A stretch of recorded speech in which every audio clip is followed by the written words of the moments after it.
My name's Cameron Allen, for those who don't know me. This is a session that grew out of, in some ways inspired by a session that ran at the last meeting in Amsterdam, where Michelle Wilmers and Laura Chernovich really posed the question of what is it that we are doing this for? So I want to kick off very quickly, because we are running behind time, as Chris alluded to pick out some of the themes of this session. Some of the themes of this session. So diversity is at the heart of this.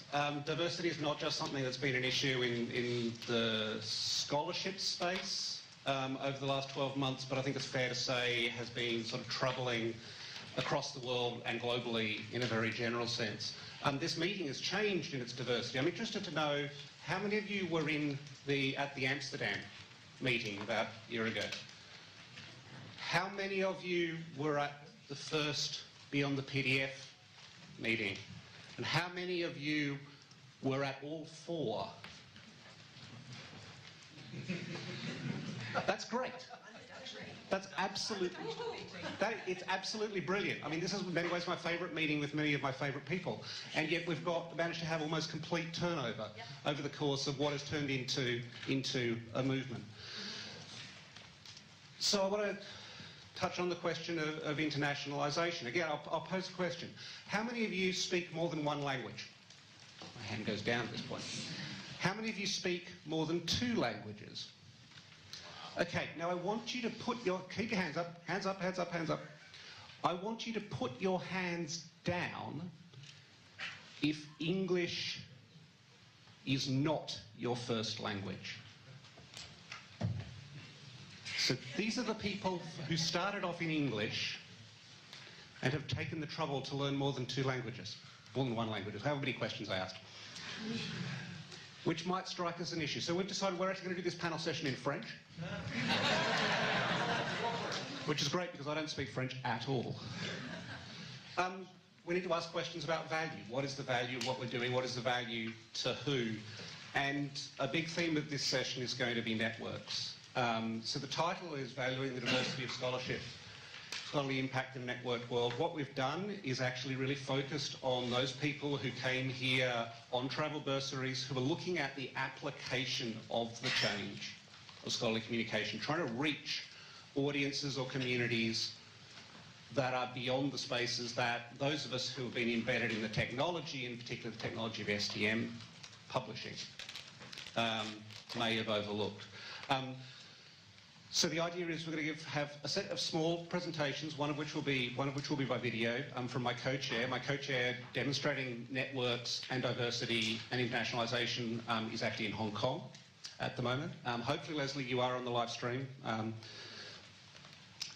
But we'll give a series of short presentations, a little bit of discussion. Then I really want to open it up for conversation, to really understand what it is that you guys are building, how you think about what it is you're building in terms of the audiences that you might be trying to reach beyond that world.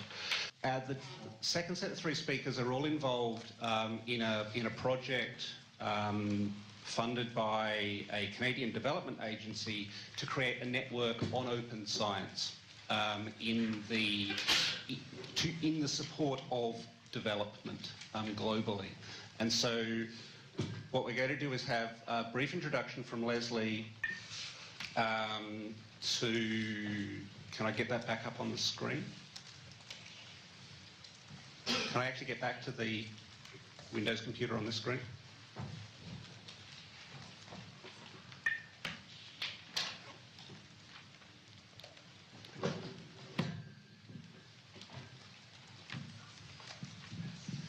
To explain the program, and assuming this works, and I have a license to cut him a little short if I need to. Well, good morning, everyone.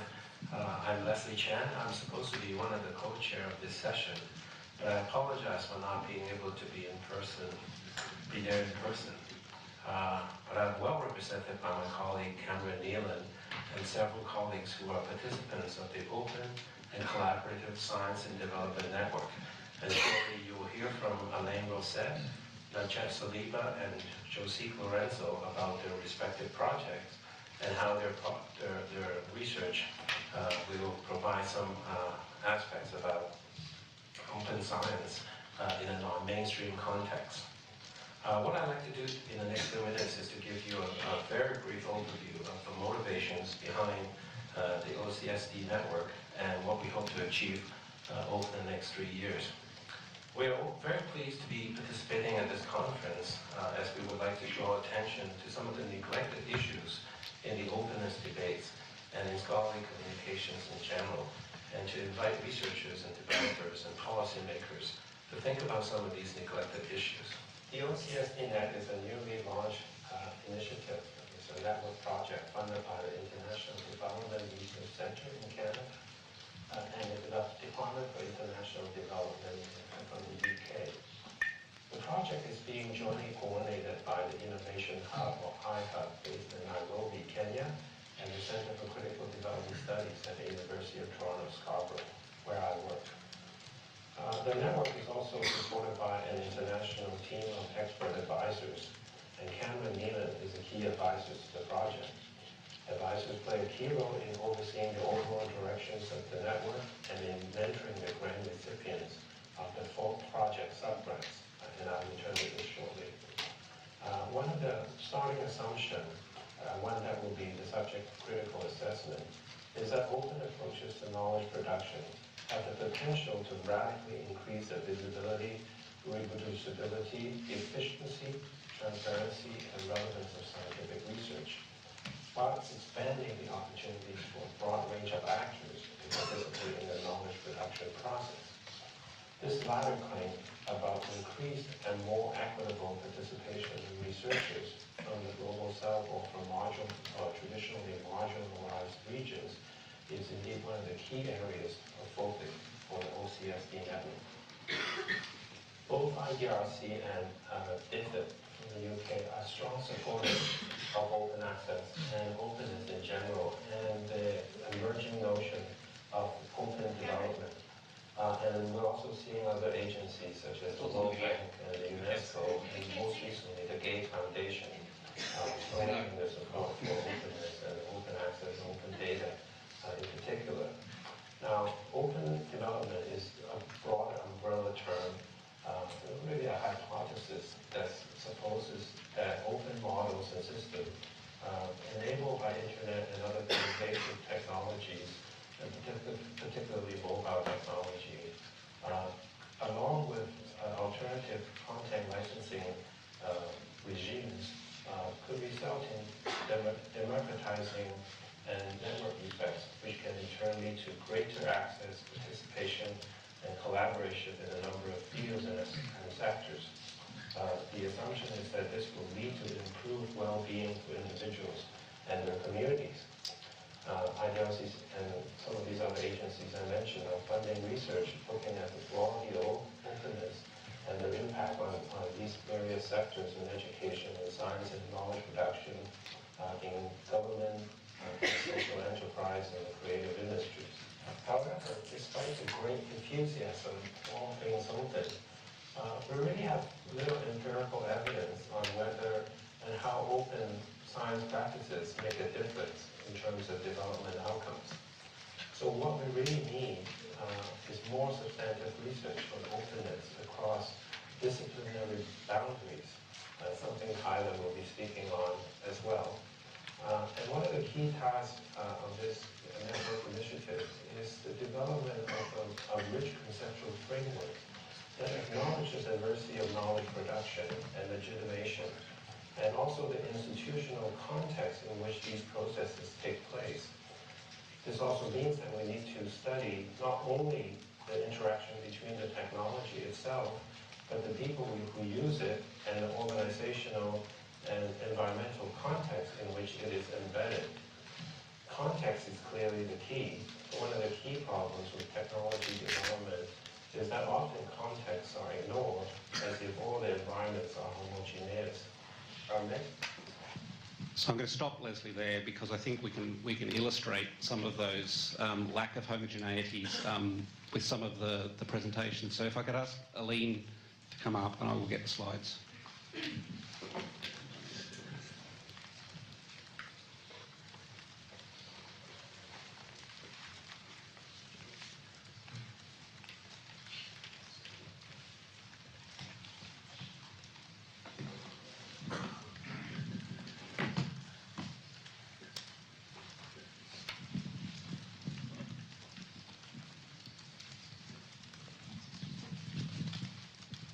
So I think it's not on yet. Yeah? Just the next one, yeah? Okay. So, hi everyone again. My name is Aline Rosser. I work for the University of Central Asia, and I'm coordinating one of the projects that will be done within this OCSD net that Leslie just presented. We are several projects, and 3 of us are here today. So the first one that I will introduce to you, not only as a project, but with the whole context around it in Central Asia, is also based on citizen science and environmental education. And the title of the presentation today is Research, Communication and Development in a Remote Mountain Context in Central Asia.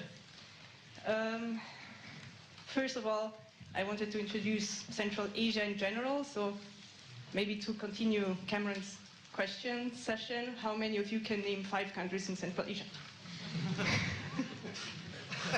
Well, okay, you see them now. So I was a bit quick. Okay, so before that, maybe not so many of you. It is not a really known region, and you can really feel that also in research and work in academia. This slide shows the countries in Central Asia. So as you see, they almost all end with Stan at the end, and they are not Afghanistan. But mainly it's Turkmenistan, Uzbekistan, Kazakhstan, Kyrgyzstan, which is named here Kyrgyz Republic, and Tajikistan. The University of Central Asia, where I work, is meant to be a regional university. It is newly being established right now. There will be 3 campuses across 3 countries, and you can see the black dots on the map. It's not really visible. One in Tajikistan, one in Kyrgyz Republic, and one in Kazakhstan. It is innovative in the sense that it's not going to be based in capitals. It's in mountain regions, and it's meant to be 4 mountain regions, decentralized and with a strong involvement with the surroundings. What is already operational now are 3 research institutes and some teaching that is involving the communities around, but not on a university level right now. I work for one of these institutes called Mountain Societies Research Institute. So this is basically the context. This one, yeah? Here. So this is more for the topographical overview.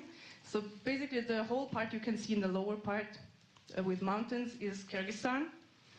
Bishkek is the capital, and Naren is the region where we are going to implement our project. And 90% of the country lies above 1,500 meters, so it's quite challenging in terms of topography, and this has quite a lot of implications for communication, infrastructure, and a lot of other topics. So, research challenges that we have in Central Asia are based partly on that many people don't really know what is going on in Central Asia, and there is not so much research on Central Asia, and it's not really on the agenda of the international community. Languages are a problem, very diverse, a lot of different types of writing, Cyrillic characters, not many resources, not a lot of English. It's really remote, a lot of topographical issues, as I said. This is also involving internet, where you cannot apply normal tools that are being developed for international communities, and increasing center-periphery gradients within the country. So the capitals are really growing fast in terms of technology, and a lot of initiatives that are going on at universities as well, but not the rest of the country. Cooperation is not really big in this country, so organizations don't really like to share what they do, and there's not so much freedom of doing what you want in research. Funds is also always a challenge, and this is increasing this non-cooperation because the same people are fighting for the same money. So in our project, we will focus on some other issues, which are mainly education and the environment. And the quality of education in Kyrgyzstan at the moment is decreasing, and teachers are mainly lecturing, so they are not involving children in learning about their surroundings and their environment. Environmental challenges are also increasing, but people are not really aware about them, and they are tackling problems that they are really involved in their daily life, like pasture, which are really important in Kyrgyzstan, and water management. There is not a lot of data, so that's one of the reasons why people are not aware about it. So I think I will skip that one because it's really funny, but we have no time for that. Maybe I come back at the end to do something. Okay, I will do it. Okay, so it's just a small anecdote highlighting that even the New York Times doesn't know a lot about Central Asia. So they published an article about the climber, which supposedly was climbing before in Kyrgyzstan, which doesn't exist. So it highlights also a bit of communication, miscommunication in the time that we are living now in. And it was taken up in the internet really quickly, and everyone was making fun of that, and now they developed even a page, nation-state page for Kyrgyzstan with a lot of traditions they have, and a Twitter account for Kyrgyzstan as well, where people post a lot of things. So this was going on actually less than 1 week ago, and within 2 days they were taking up this kind of things. Okay, so back to the project. It is called Kyrgyz Mountains Environmental Education and Citizen Science Project, and we will work on a very grassroots level of citizen science, trying to introduce field teaching based on citizen science in rural schools in Kyrgyzstan, in the Narin province, which is quite remote. We will, within that, develop participatory curricula, mainly on water quality monitoring of the rivers that are around there, and on phenology as a climate change indicator. So this is the aim of the project. We will collect local level data that is relevant for people through citizen science with the school children in the schools, and elaborate simple tools for data management and visualization. One research aspect is also to analyze the whole network and how these people and stakeholders who were involved in creating this curricula and collecting the data were linked, and how, what kind of roles they played and what interests they have and benefits they gained. So I will not talk too much about this one, but I just wanted to highlight that for such a project you need different levels of communication. So you need communication on the local level, which is mainly with the schools and the communities, which is in Kyrgyz. On the national level, you have policymakers and all the people you want to involve in the longer term to outscale and continue projects on this topic. And this is mainly in Russian and in Kyrgyz, and it will involve more policy papers and even also social media, which are quite famous, but not the ones that we would use in other contexts, conferences, and presentations on a broader scale to let people know what we did, and also lessons learned, what worked, what didn't work.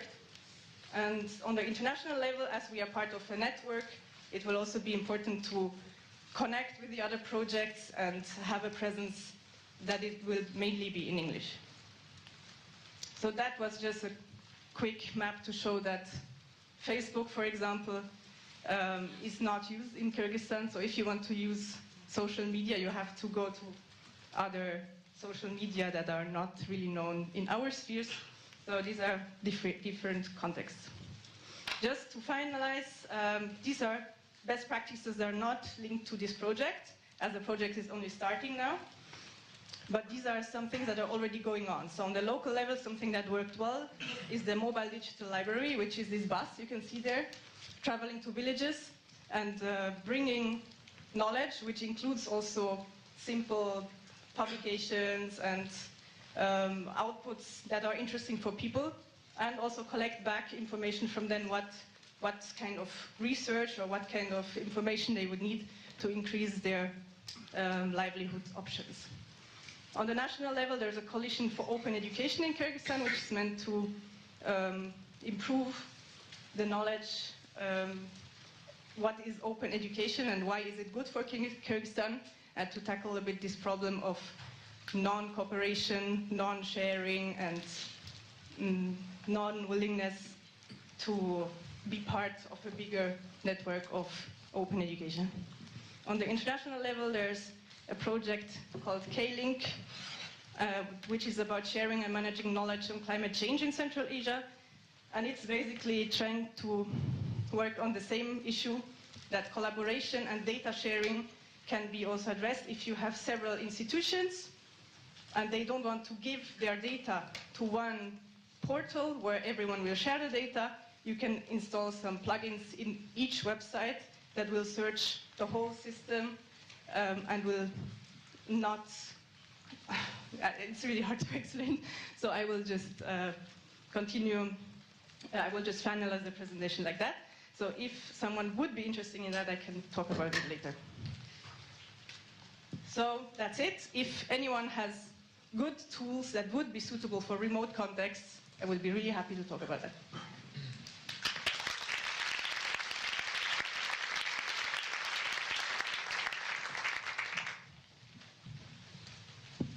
Those being tools that fit on a bus, obviously. I think just one illustration of how the technology can get things wrong. At the point when Aline was actually applying for the grant, the drop-down menu with the lists of countries didn't actually include her country, which actually caused us some significant problems. Little technology things, big technology things can all play into the issues at stake. And I'll pass on directly to Najat. Good morning, everyone. Yes? Okay. Hi, good morning. My name is Najat Saliba, and I come from the American University of Beirut, Lebanon. And I'm the director of a nature conservation center. I will talk about open citizen science as a tool for conservation and development for local and global ecosystems. And I would like to emphasize the term global here. So the first question, why open and citizen science in the development of conservation of ecosystems, especially in developing world? The problem is, in developing world, we get lots of funding to solve our problems. And these fundings come with set strategy, a short amount of time or a set time, and a set amount of funding. Okay, the set strategy means that means the subject is already defined. So when they come to local people feel that their problems have to be solved by other people. So they detach from their ecosystem and they think that these problems have to be solved by the others who are funding these projects. So we have a complete detachment between the locals and the ecosystem in which they are contained. And this is what we want to break, basically. And in order for me to illustrate what I wanted to say, I thought I would take one example of air pollution in the Mediterranean basin and establish like a parallel between what works and what doesn't work. So I will start by the successful conservation efforts in developed countries. And I mean by that, and the indicators that I will use are technology, policy, and community. How did the technology tackle air pollution in the developed world? Basically, they funded efficient air monitoring network, and they monitor on real-time basis the main criteria pollutants like particulate matter and O2, SO2, ozone, and CO. The most important thing is that the public became aware of this science right away because the science became available on radio, TV, phone apps, billboards, and web-based. So countries or officials or government had to comply with the air pollution standards that were set by EU, and they also had to amend their National Clean Air Act in order for them to comply with these standards. And if they don't, there was the EU Commission would apply some sanctions. So there is the technology and there is the policy that are basically coordinating together in order for this project to be successful. So there is conformity to the policy, there is the technology, and the community has embraced all these efforts because they know, because they are able to check on these monitoring indicators on second basis, I would say. So problems in the, I would say, in the Western Mediterranean were working. So what happens now in the other part of the Mediterranean basin, and I'm talking about the Levant region and the Eastern Mediterranean. I would like to mention that with this air monitoring network, there was a generation of a huge amount of data. Now, what happens in the Eastern Mediterranean region? Air pollution is not that well, the notion of air pollution is not well developed. Why would anybody in the Western Mediterranean region care about air pollution in the Eastern Mediterranean region? Because air pollution has no limit, and it's just going to go everywhere, and everybody will be affected by it. So whether we like it or not, we have to know about what happens in other regions of the world. Well, I would like to take Lebanon as an example, because I come from Lebanon. Well, if you can see here, I would like to point out several things on these two graphs. The first thing, if you look at the y-axis, so here on the y-axis, you see that the level of pollution is much higher than what you see in a regular city in Western Europe. And one important thing is that the Clean Air Act is still under study. I don't know for how long. Whereas people in the Western Mediterranean region has developed this Clean Air Act and amended it several times. And if you can see on the x-axis, it's not one city. It's just a small monitoring station that was moved from one city to another just to get an idea about what happens. So this is not real-time basis like we were looking on the other side. So what are the main problems? Basically, there is a lack of financial support for the technology, and also there is a lack of policy reinforcement. So in the absence of these two conditions, we had no choice but to go to the community and start building the data with the community. And that's why once we do it with the community, automatically it becomes an open communication. So this would definitely lead to a local ecosystem conservation, and by generating data at the local community, the global community would become very interested in it, and it becomes also part of the solution for the global ecosystem conservation. Of course, it can also help in many other applications, like dispersion of pollutants, monitoring, modeling, soft GIS, georeference data, and others.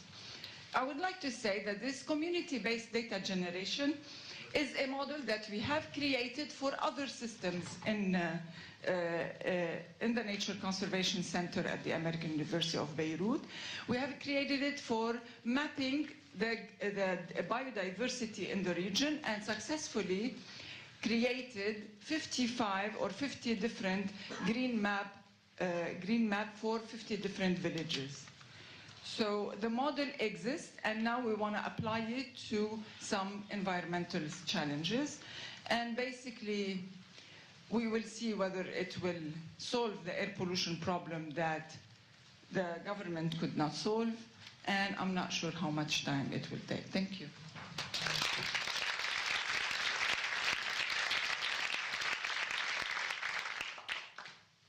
Okay, so we'll actually, I will ask. So you come from Lebanon and you live in Beirut, and you haven't even touched on the political climate, which those of us in the West would assume is the driving factor. Is it just because our view of that world is totally different to how it feels on the ground, or is it just that it's, I guess, normalised and something you just work through on a daily basis? The political environment. It's a very sensitive question. And interestingly enough, if you just want to work and survive over there, you just ignore the political environment and try not to talk about it. And that might be a good metaphor for some of the things that Kayla was talking about. Okay, so if I move on to the final talk, just for introducing Lorenzo. I will also note from the Twitter stream that we have a nomination of the University of Kyrgyzstan as venue for Force 2017.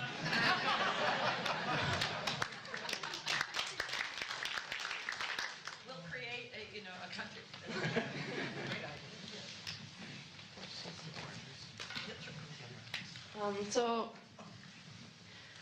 Hello everyone, my name is Josique. I'm coming from the Tropical Agricultural Research and Higher Education Center based in Costa Rica.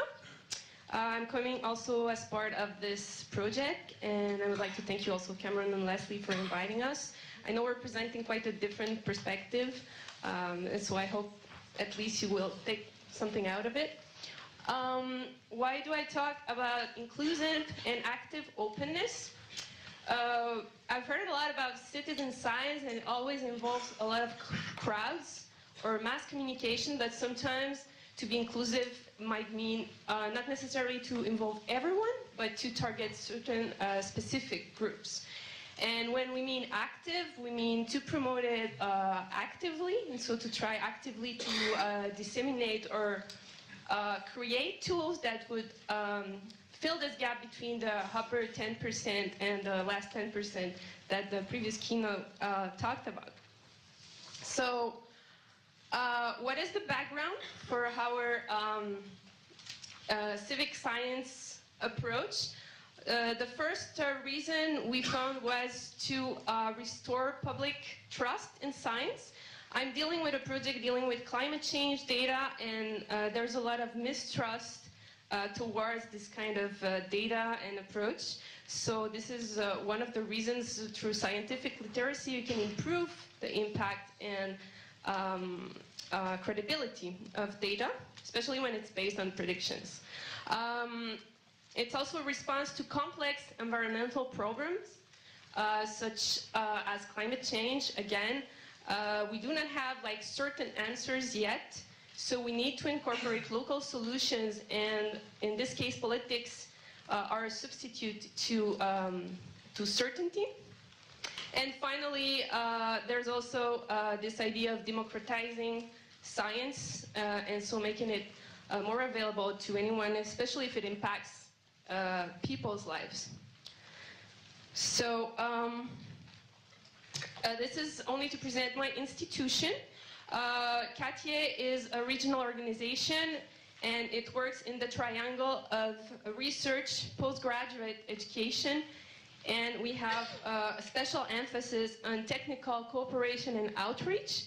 So researchers are not only measured, in fact, they're not really measured on their number of publications they are publishing, but also on extension work. So most of our researchers, they might not be publishing that much, but they are directly involved, and they are in fact valued on the extension activities they are conducting. So I think this is kind of unique for CATIE. I'm also working for a network.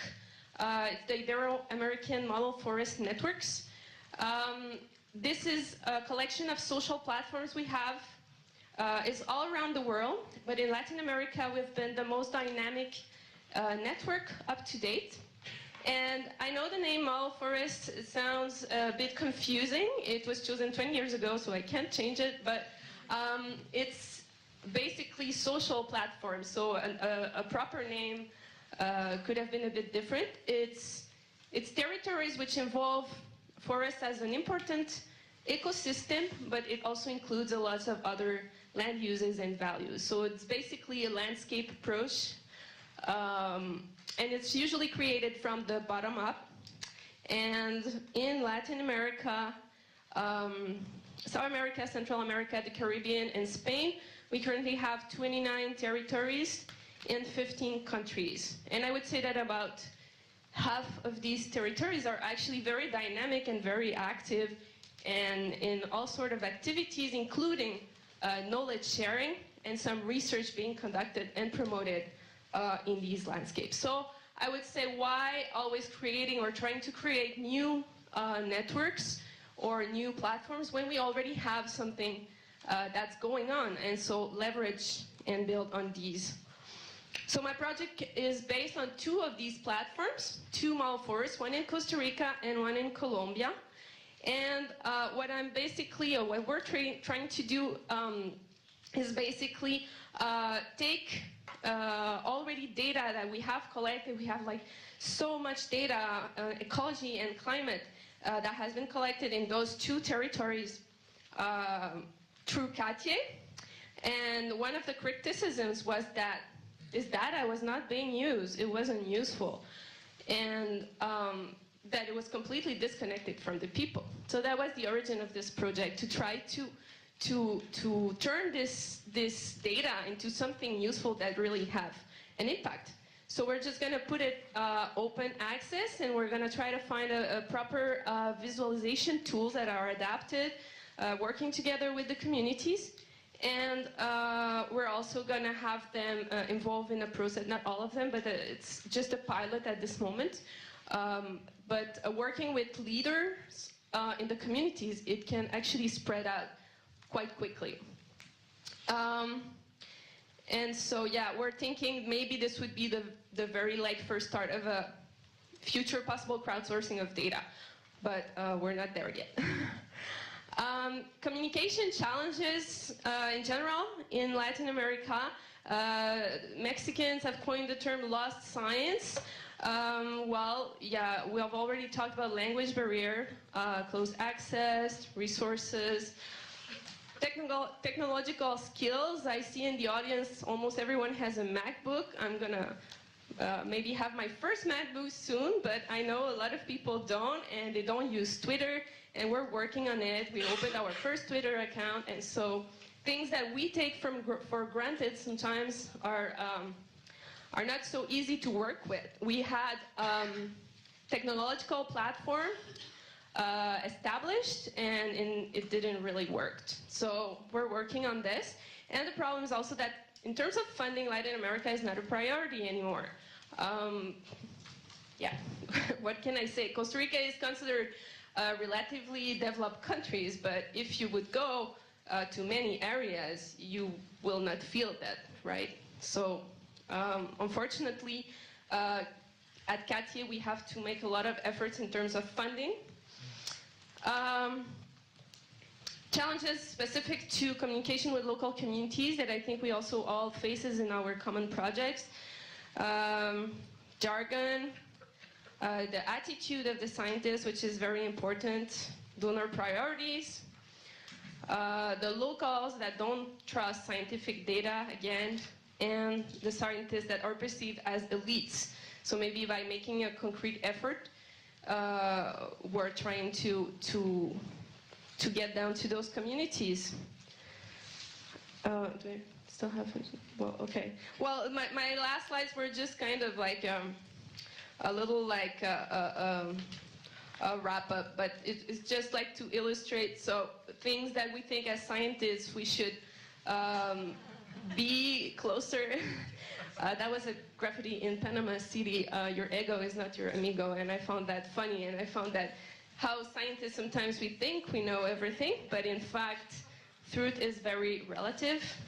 The importance of valuing collaboration, also easier said than done. Diversities in plural, and especially want to emphasize languages. And now I'm not telling you to learn Spanish, French, or Russian, or Kyrgyz, but to learn at least one other language, not only the language of the academia, but also language of the policymakers or of the communities or of the media, whichever you feel more comfortable with, but it's an interesting effort, I think, to make. And concerning communication tools, again, I said we have sometimes, we don't have to dismiss like traditional tools when we come to communicate with communities. We might design really interesting and cool web tools, but we need to leverage those that already exist, like radio. They're listening a lot to the radio still, so we're going to have like some talks there. And And we've seen also that they really like to go to meetings for hours, for lengthy, just like us, in fact. So this is something that cannot happen only on the internet. Thank you very much.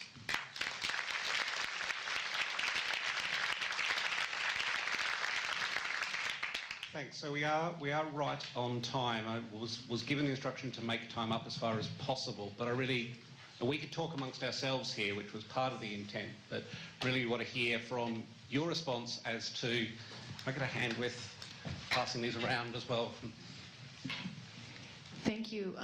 Could, especially the last speaker, but also the rest of you, please address the communication. Oh, hi, I'm Anita from UCSD. Hi. The communication challenge of you not putting the websites of what you said, the projects that you highlighted, those weren't on your slides as far as I could tell. If those could be made available, that would be a communication breakthrough. Then we could get to know about these. We have a big resource catalog of a lot of organizations and things, and I would love to put your stuff in there, or you can do that yourself. But I would like to know about them, so a URL would be great. So I will say that, and before putting the microphone in front of people, just to emphasise, these projects haven't actually started yet. But there will be, all of this material will at least be available from ocs4d.org. No, OCSDnet. Sorry, we spent a long time arguing about the words .org. But actually, I will pass the microphone on to any of you who want to talk about how useful is the web at actually reaching the people you're directly trying to reach. You want to take that? So you want us to comment how useful was the web? Yeah. How much of a priority is a website for you in terms of your initial goals of reaching your target community? They like to see the outcome on the web at the end, because this is like a goal for them to see that their village has become part of the global network. But in order to reach that, there is a whole set of steps that we have to make together in order for us to develop what is applicable and able to put on the web. So basically, I'm just going to talk about the model that we have developed in order to come up with a village map, a green map. For example, we have a methodology, we go form a community, a committee at the community, and then together with them we work on an aerial map and try to identify the most important environmental assets that they have in the village.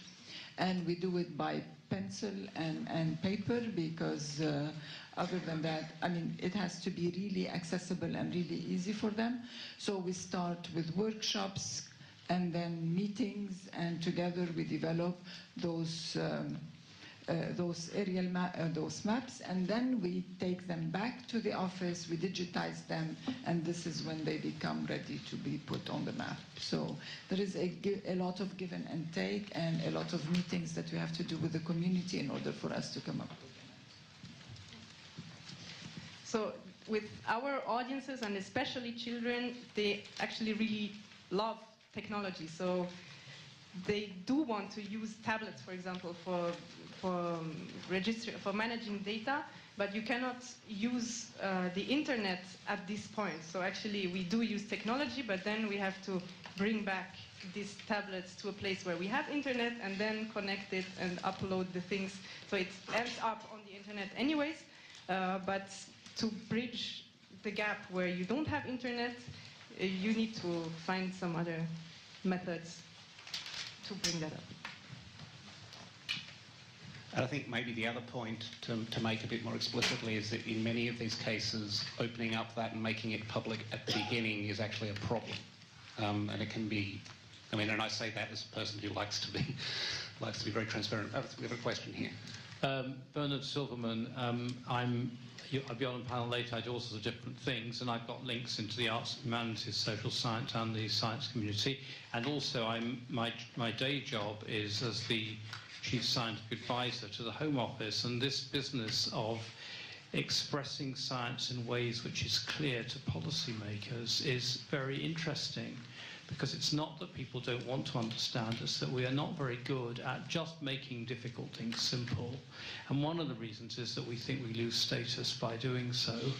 And somehow if we have confidence in ourselves, I mean, I noticed in the earlier presentation, the Chris Lintott's one, I thought the crowdsourced abstracts were not at all accessible. They were differently accessible, but a very simple 20-word description of something that a very busy but intelligent person could take away would be quite helpful. That's not what I want to say now. My question is about social science, and it's about this.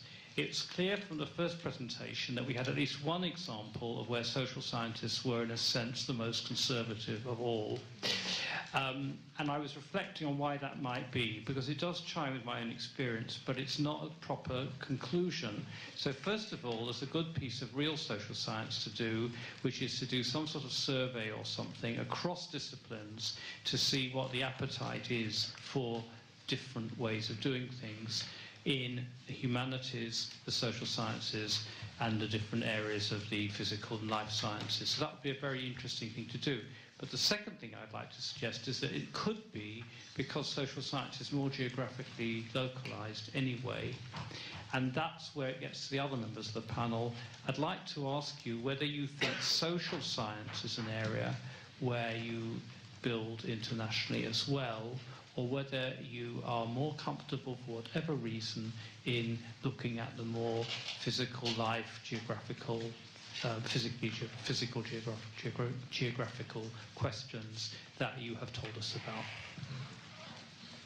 So I will part answer an earlier part of your question by pointing at Carol Tenopier's work, which I think is probably the most comprehensive, looking across disciplines at different interests in technical systems. But that's an interesting, I mean, maybe the question, which of you feel that you are social scientists? And so which are you speaking from a scientific or a social scientific perspective or a humanist perspective? But yes, how you talked about this being a local, in a sense, a local journal with international ambitions. And you've talked about this local, people dealing with local policymakers.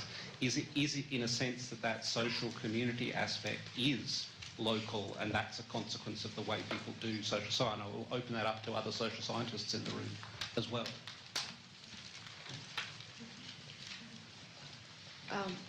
Well, I'm not sure, but I feel I'm a social scientist, and personally, I'm not satisfied with any research if I cannot have concrete results or impacts or development outcomes, but that's my perspective. I know it's not shared by many social scientists, yeah.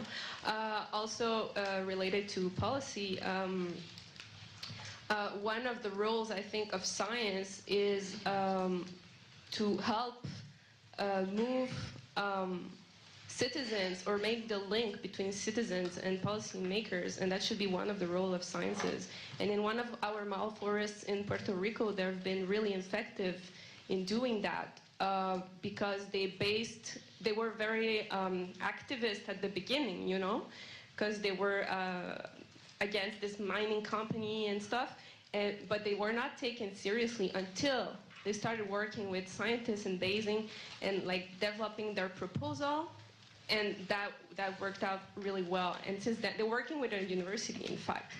So in most of these mall forests, there's like the private sector, the public sector, but also the academia almost always represented. And that's really an important link. And it's a pity when the university or the academia doesn't engage in communities, according to my perspective. I want to go back to the abstract problem that was raised several times. I don't think we should write the abstract. I think the community involved should be the party that is mainly responsible for the abstract. If we're saying open science, I mean, why are we taking the responsibility of writing the abstract? If it's collaborative, it has to be common. It has to be done by both parties. That's one thing. And the second question is, are you a social scientist or a scientist? I don't recite my CV, but I'm originally a mathematician. I'm a fellow of the Royal Society. I'm a fellow of the Academy of Social Sciences. I run social science. Never mind. I have an arts degree. I didn't want to recite that, but don't worry who I am. It's irrelevant. I think we're becoming all schizophrenic here. When we say community science, I don't think I can call myself a chemist anymore. I think the point I wanted to make is that when we involve citizens in science, it's much easier to involve them in things like looking at galaxies or even looking at forests or things like that. Involving citizens in social scientific activities of a sensitive kind can be very different. That's all I want to say. And that may be one of the reasons why the social scientific community hasn't embraced new ways of doing things in the way that other sciences have done. It's something profitable. Yes. Hi, Marcia Crosses. I'm the Director of Data Science at the Institute for Quantitative Social Science at Harvard University. And our director, Gary King, is one of the leaders in promoting, well, in scholarly communication and social science. Started with our group, the Database Repository, for making social science more open, more transparent, and more access, open access to data. Within Harvard and other groups outside in social science, they work very closely with the Mechanical Turk to involve different communities to do experiments and studies. Harvard has started an initiative involving something similar to citizen science, but for social science, for political science studies, to involve contributors around the world to help with some experiments. I think that the first presentation was quite an unfair view of social science, to be honest. There are different communities within the social science. Some are more quantitative and some more qualitative, and it is difficult to do. And maybe there are some sections that are conservative, but we have unfortunately I don't have a survey that proves that, and we will have to work on this to make sure that we show the data, right? Because after all, that's the evidence that we need.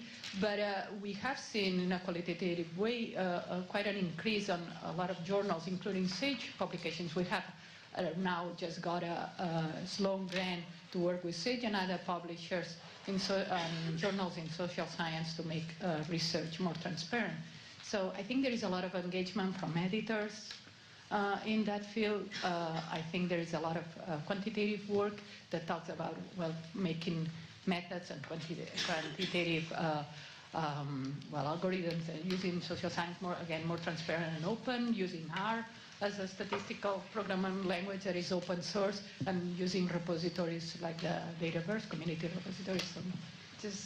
So my answer to this question, I'm going to use chair's privilege at this point, is that it's a lot more fractal than that. And I think actually the notion that the social sciences or the humanities is somehow more similar to itself than it is to the sciences is the mistake we make. And so this was a talk about a particular community in a particular context, and I know full well there are radical social scientists out there, just as there are very conservative people in bioinformatics and even conservative people in astronomy, one hears from time to time.